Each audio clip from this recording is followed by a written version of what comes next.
TNT Tropang Giga jersey? Sobrang excited dahil new environment, new team, and new journey na kinakabahan din. Kasi parang rookie ulit ako eh. And excited. How did it come about? Pag-sign sa TNT? Sorry? How did it come about? Paano nangyari? Ayun, naging ko, unrestricted free agent. Parang ilang months din akong walang team. Um, kinausap ako ni Coach Josh and yung manager ko kinausap ni Coach Jolas.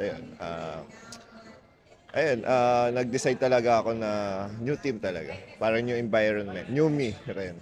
Ayan. Ano yung madadala mo kay Vince?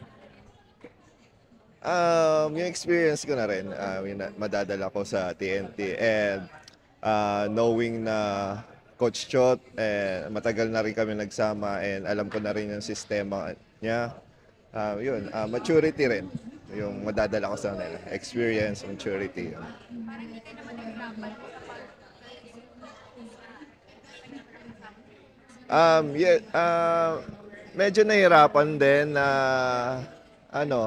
iba yung mga iba yung naging experience ko eh. And di rin ako nahirapan dahil sa system as a rin, parang cadets yung sistema niya. Ayan.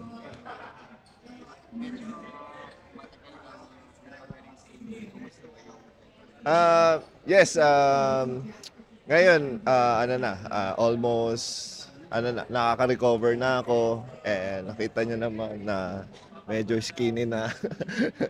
Ayun, tinutulungan rin nila ako na maka-recover pa. Ayan.